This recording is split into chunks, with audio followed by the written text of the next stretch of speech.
மத்தேயு 3:16 ஆண்டவர் என்ன ஞானஸ்தானம் பெற்றார், எப்படி பெற்றார், எதற்காக பெற்றார், நாம் இதை பார்ப்போம். அவருக்கு என்ன, அவர் யார் மூலமாக பெற்றார், எதற்காக பெற்றார், அவருக்கு அவர் பெறும்போது நமக்கு என்ன நடந்தது என்று பார்க்க போகிறோம். 3:16 மத்தேயு 3:16. இயேசு ஞானஸ்தானம் பெற்று ஜலத்திலிருந்து கரையேறின உடனே இதோ வானம் அவருக்கு திறக்கப்பட்டது, தேவ ஆவி புறாவை போல் தன்மேல் வருகிறதை கண்டார். அன்றியும் வானத்தில் இருந்து ஒரு சத்தம் உண்டாகி, இவர் என்னுடைய நேசகுமாரன், இவரின் பிரியமாய் இருக்கிறேன் என்று. ஆண்டவராகிய இயேசு கிறிஸ்து இந்த பூமிக்கு வந்த நோக்கம் அதுதான். ஆண்டவர் என்பது இயேசு கிறிஸ்து தான். இயேசு கிறிஸ்து என்பதுதான் ஆண்டவர். ஏனென்றால் ஆண்டவர் தான் அவரை பூமிக்கு அனுப்பினார், அவர்தான் அவரை ஆசீர்வதிக்கிறார். ஏனென்றால் ஆண்டவர் மனிதன் மேல் ஒரு தீர்மானம் வைத்து விட்டால் அந்த தீர்மானம் யாராலையும் மாற்ற முடியாது. ஏன்னா அது நடந்தே தீரும். அதான் முன்னே ஒரு சொல்றேனே, என்னுடைய வார்த்தை ஒன்றாகிலும் ஒரு உறுப்பாகிலும் அழிந்து போவதில்லை, மெய்யாகவே மெய்யாக நான் சொல்கிறேன் என்று வேத வாக்கியம் சொல்கிறது. அந்த வார்த்தையின்படி தேவன் பூமிக்கு வர வேண்டும் என்று ஆயத்தப்படுத்தியிருந்தார். பூமிக்கு வந்தார், பிறந்தார், ராஜாக்களால் அவரை தேடப்பட்டது, அவர்கள் கைக்கு சிக்காமல் அவர் வளர்ந்தால், வாலிபமானார், பெரியவனானார், அநேக காரியங்களை, அற்புதங்களை, அதிசயங்களை பூமியிலே செய்ய வேண்டும் என்று அவர் தீர்மானித்திருந்தார். அதேபடி அவர் அந்த காரியத்தை செய்வதற்கும் ஒரு தகுதியுள்ளவர் என்பதை தேவன் அவருக்கு அதை என்றால் சரீரமாக பூமிக்கு வந்தபடினால் அந்த சரீரத்துக்கு என்ன தேவை, என்ன பெற்றுக்கொள்ள வேண்டும், எப்படி தகுதி இருக்க வேண்டும் என்றுதான் தீர்மானித்து அவர் நேசஸ்தானம் பெற வேண்டும் என்று அவர் யோசித்தார். யோசித்த நாளில் தான் யோவானிடத்தில் நேசஸ்தானம் பெற்றுக்கொள்ள வேண்டும் என்று தீர்மானித்தார். ஏனென்றால் யோவான் இயேசு கிறிஸ்துவை விட 6 மாதம் முன் பிறந்தவர். எப்பொழுது என்றால் ஆசீர்வாதம் என்பது இப்பொழுது நான் உங்களுக்கு ஒரு பரிசுத்தவத்தை கொடுக்கிறோம் என்றால் நான் உங்களோட ஒரு பெரியவனாக இருந்து அதை உங்களுக்கு கையில் கொடுக்கும்போது அது உங்களுக்கு ஆசீர்வாதம் இருக்கும். நான் உங்களுடைய சிறுவனாக இருந்து உங்களுக்கு கொடுத்தால் அது ஆசீர்வாதமாக இருக்காது. ஏனென்றால் மேல் இருக்கிறவன் கீழேவும் கீழே இருக்கிறவன் மேலேயும் போனால் அதுக்கு தகுதி அல்ல. மேல் உள்ளவர்கள் மேலானவர்களாக இருக்க வேண்டும், கீழே உள்ள கீழே இருக்க வேண்டும்.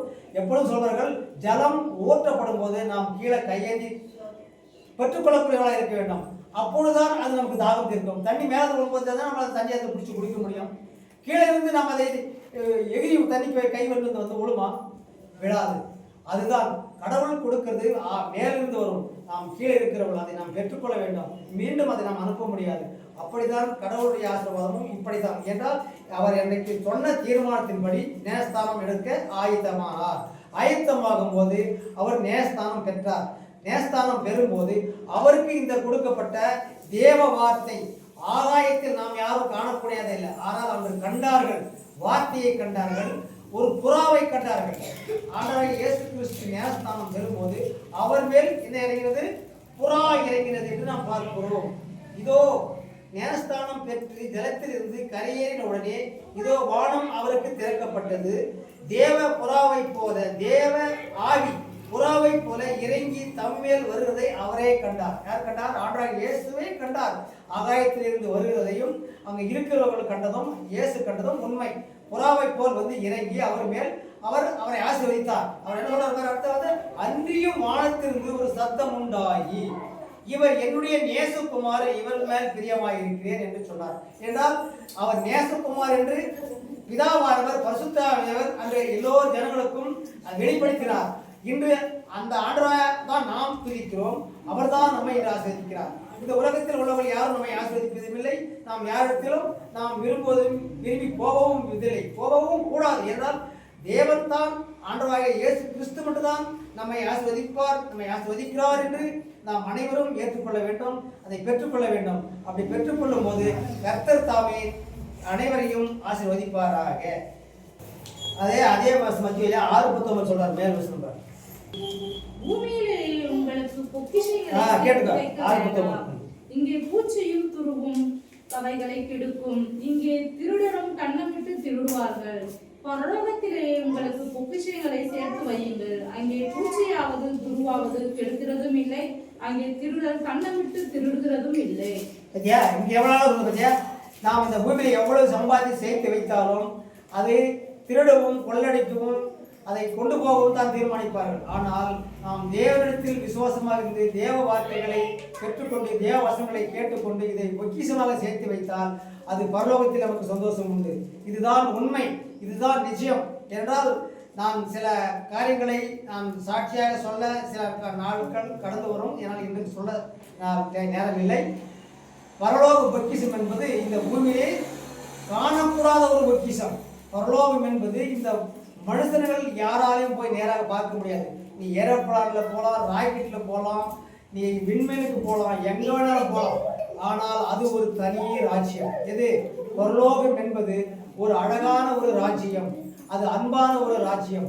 அதை நாங்கள் காணக்கூட வேண்டும் என்றால் இந்த வேத வாக்கியத்தில் உள்ள வார்த்தைகளை வசனங்களை நாம் கேட்டு சேகரித்துக் கொள்ள வேண்டும், சேர்த்துக் கொள்ள வைத்துக் கொள்ள வேண்டும். இதுதான் நமக்கு ஒரு பொக்கிஷம். இந்த பொக்கிஷம் இருக்கும்போது நமக்கு ஞாபகமான எதுவும் இருக்கும், அந்த வார்த்தைகள் தான் இருக்கும், இந்த வசனங்கள் தான் இருக்கும். அதுதான் நம்மை அழிக்காத பாதுகாத்துக் கொள்ளும். ஆனால் இங்கு சேர்த்து வைக்கிற பொருள் மேல் நாம் ஆசைப்பட்டோம்னால் அது திருடன் கொள்ளையிடுவான், அதை கொண்டு போவான். இந்த நான் ஒரு செய்தியை கேட்டேன். தகப்பனும் தாயும் பிள்ளையும் 3 பேரும் இந்த ஒரு காரியத்தை செய்திருக்கிறார்கள். அவர்கள் சம்பாதித்தார்கள், கேட்கிறார்கள், பாடுபட்டார்கள், தன் பிள்ளைக்கு தானே என்று பார்த்தார்கள். ஆனால் அவர்கள் எவ்வளவு பாடுபட்டு இருப்பார்கள், எவ்வளவு கஷ்டப்பட்டு இருப்பார்கள் அந்த பிள்ளைக்கு அந்த சம்பாதித்து வைக்கிற சொத்தை. ஆனால் அவர்கள் என்ன செய்தார்கள் என்றால் அவர்கள் ஒரு மனக்கட்டுப்பாடு இருந்தார்கள். நம் பிள்ளையிடத்தில் இதை இப்பொழுது ஒப்படைத்து விட்டால் நம் மகன் இதை அழித்து விடுவானே, நாம் இருக்கும் நாள் வரையிலும் இது நம்மளோட அதிகாரத்தில் இருக்கட்டும், நம் மகன் நாம் போன பிள்ளை அவன் எடுத்து அனுபவித்துக் கொள்ளட்டும் என்று. ஆனால் அவன் என்ன செய்கிறான் என்றால் இதை என் மேலே எல்லாமே சொத்தெல்லாம் எழுதுகள் என் மேலே, நான் பெரிய பெரிய காரியமெல்லாம் செய்ய வேண்டும் என்றான். ஏப்பா நாங்கள் தான் உனக்கு எல்லாமே சம்பாதிச்சு வைத்திருக்கிறோம், எல்லாம் செய்து வைத்திருக்கிறோம், இதை அனுபவி, நாங்கள் போன பிள்ளை நீ தான் அனுபவிக்க போற, எங்கள் மேலே இருந்தால் என்ன, உன் மேலே இருந்தால் என்ன அப்படின்னு அந்த தாய் தப்பு சொல்லும்போது அவன் என்ன சொல்ல யோசிக்கிறான், இவர்கள் உயிரோடு இருக்கிறதுனால தானே நமக்கு இதை கொடுக்க மாட்டேங்கிறார்கள். என்ன யோசிக்கிறான் பாத்தியா, இந்த சம்பாதிக்கிற சொத்து என்ன நம்ம என்ன செய்கிறது யோசனை பண்ணி பார்க்கிறான். அந்த தாயின் தகப்பனை கொலை செய்து திட்டமிடுகிறான். இந்த சொத்தை நாம் அபகரிக்க வேண்டும், நாம் ஆள வேண்டும்.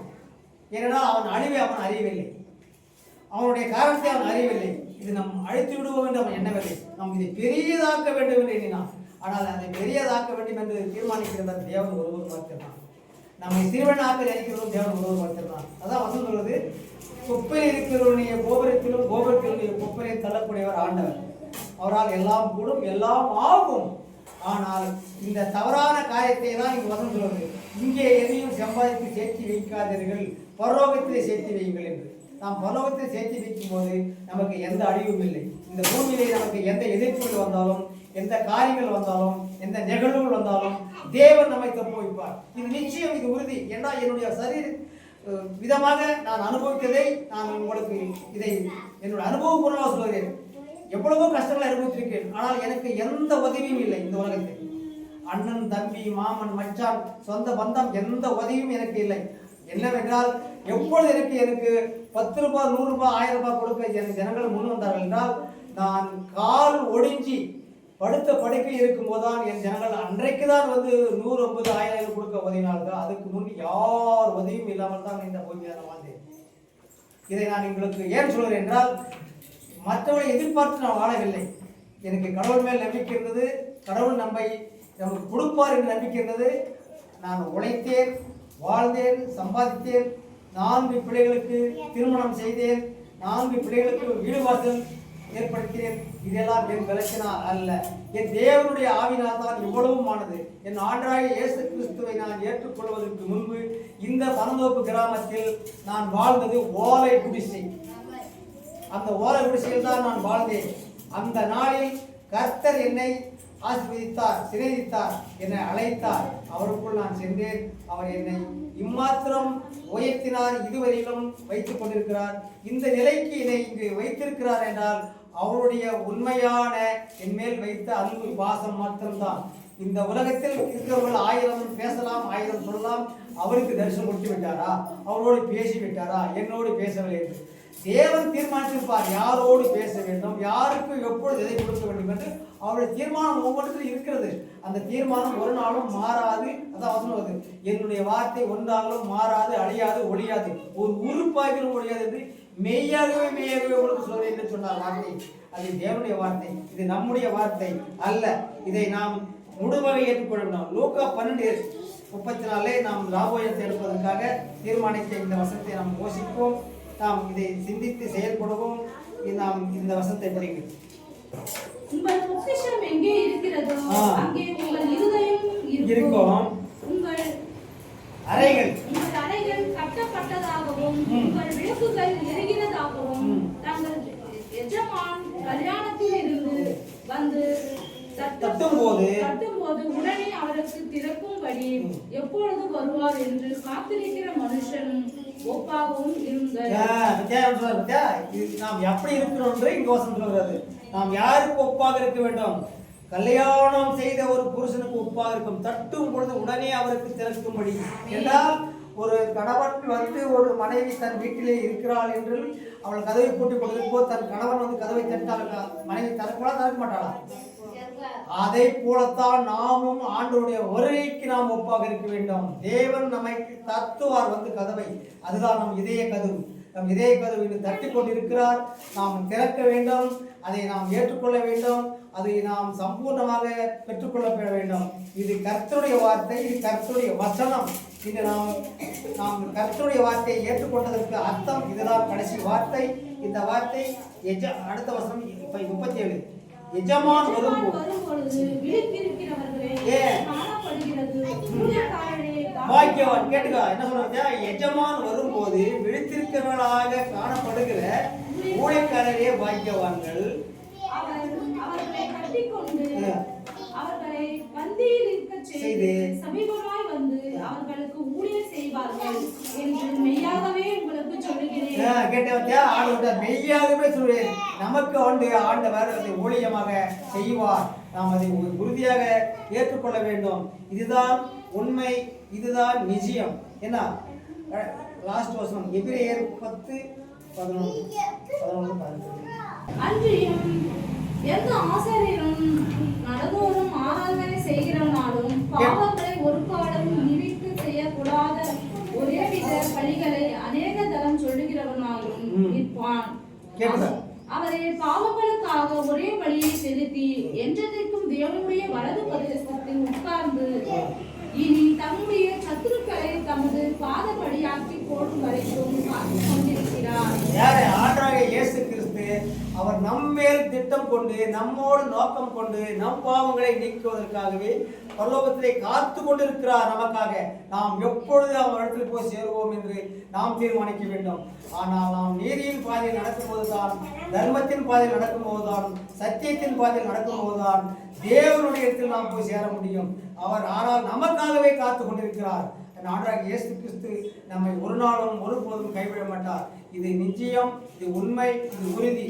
இதை கேட்கிறவர்களும் இதை பார்க்கிறவர்களும் இதை கேட்டுக்கொண்டு இதன்படி நடக்க கடவார்கள் என்று நான் இயேசுவின் நாமத்திலே வேண்டி கேட்டுக்கொள்கிறேன். இப்பொழுது